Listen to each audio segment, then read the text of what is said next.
Ok, donc on va regarder la fin de l'exercice 4 sur la première fiche d'algèbre 2, où on va regarder le groupe dérivé de Sn. Donc d'abord,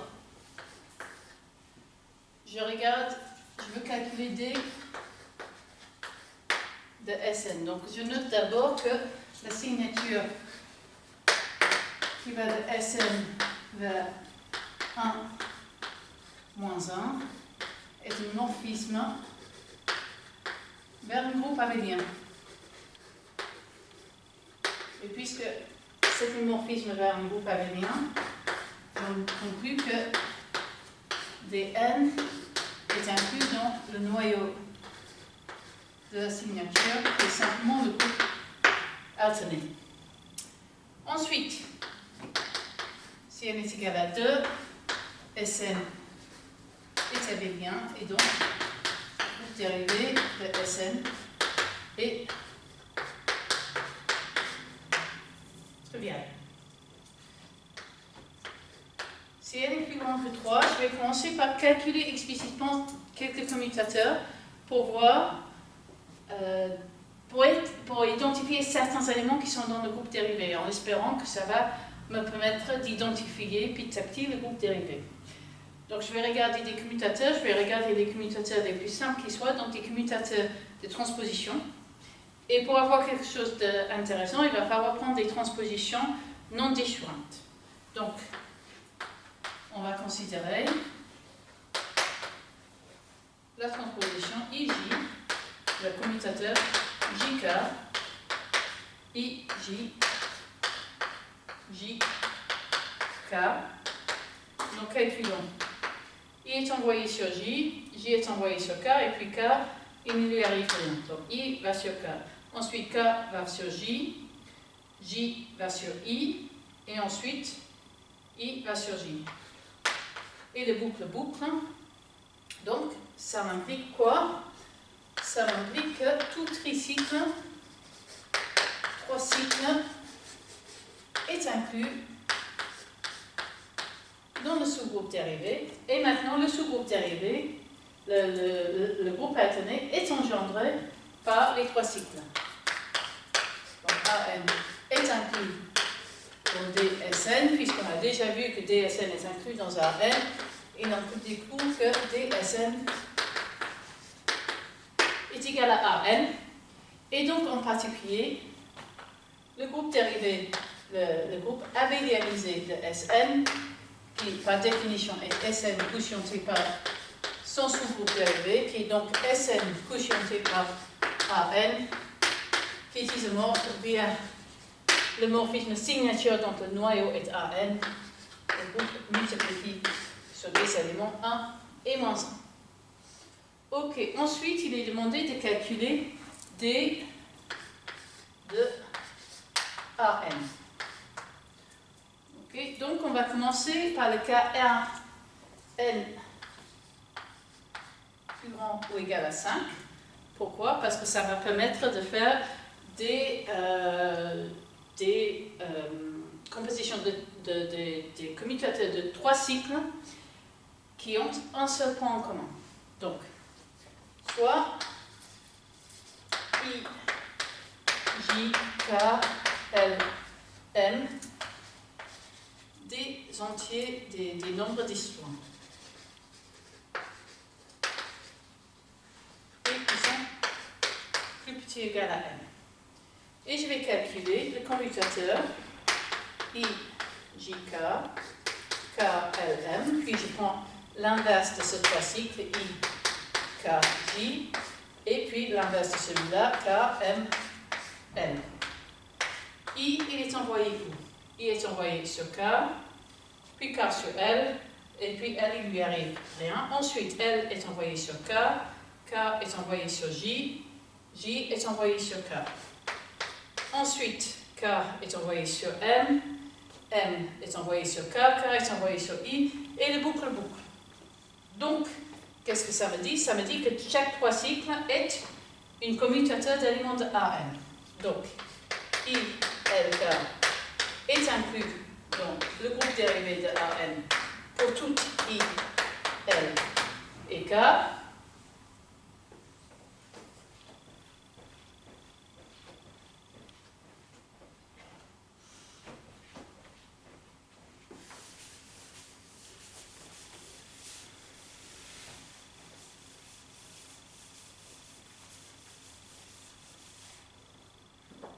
Ok.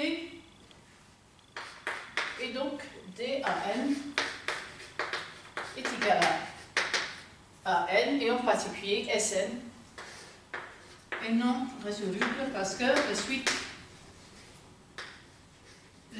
des sous-groupes dérivés va commencer par SN, AN et puis ça bloque. Ok, ensuite qu'est-ce qui se passe pour n égale 3? Dans ce cas, AN est un groupe cyclique d'ordre 3 puisque c'est A3 et d'ordre 3 qui est premier, donc c'est un groupe cyclique. Donc A3 est abélien et j'en déduis que DA3 est réduit à l'identité. Ok. Ensuite, regardons ce qui se passe pour n égale 4. Alors déjà, je ne peux pas faire ce calcul-là puisque je ne peux pas prendre un nombre d'échelons plus petit que 2. Mais je peux faire le même calcul pour 3 cycles qui intersectent en 2 points. Donc, on va calculer I, J, K et L disjointes. Je vais regarder I, J, K et J, K, L. Et puis, je vais faire composer avec les inverses de ces choses, G, L, K. Et on va calculer ce qui se passe. Donc, I est envoyé où? I est envoyé sur K, K est envoyé sur L. Ok? L est envoyé sur K, K est envoyé sur J, J est envoyé sur K, K est envoyé sur I, et le boucle. Ensuite, je vais regarder ce qui se passe à J. J est envoyé sur K, K est envoyé sur J, J est envoyé sur L, L est envoyé sur J, J est envoyé sur K, et après, ça boucle. Ok? Donc, toutes les doubles transpositions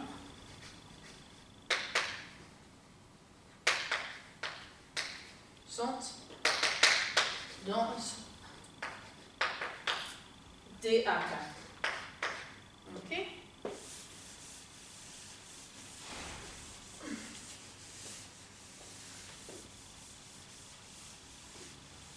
Donc, moi, il y a une chose qui est très spécifique dans A4, c'est que l'ensemble des doubles transpositions dans A4 est un groupe.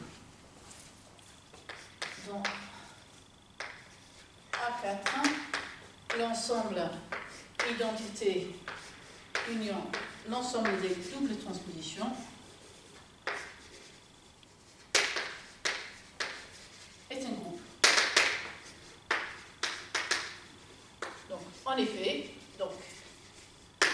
l'inverse d'une double transposition est une double transposition. Un double transposition fois lui-même, c'est l'identité. Il reste qu'à voir que deux doubles transpositions différentes multipliées ensemble donnent encore une double transposition. Ok? En effet, donc, si je prends AB et CD et je multiplie par AC, BD, et quitte à inverser C et D, n'importe quel produit de double transposition distincte dans A4 se ramène à cette forme, ça va me donner quoi? A va aller où? A va sur C, C va sur D, et puis après ça s'arrête, B va sur D, D va sur B, B va sur A, et ça s'arrête, et ensuite, si je continue le calcul, ça me donne C, B. Ok? En plus, c'est un groupe d'ordre 4.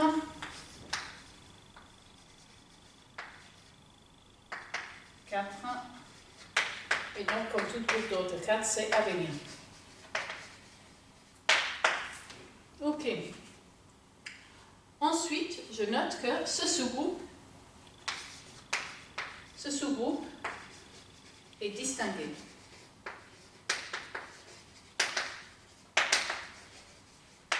Pourquoi est-ce que c'est distingué? C'est parce que le type de décomposition cycle reste constant sous conjugaison. Le conjugué de double transposition est encore une double transposition.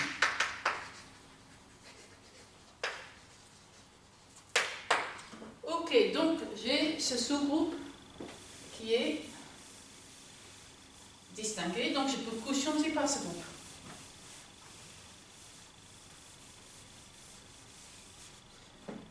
Donc, j'ai A4 qui se quotiente sur A4 quotienté par le groupe des doubles transpositions.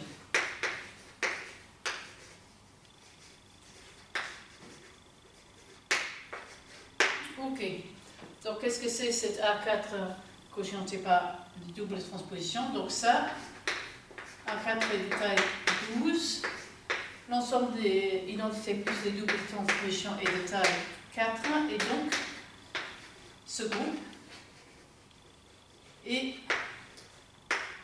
de taille 3. Ce qui est premier, et donc ce groupe est un groupe cyclique, donc abélien. Ce groupe est cyclique.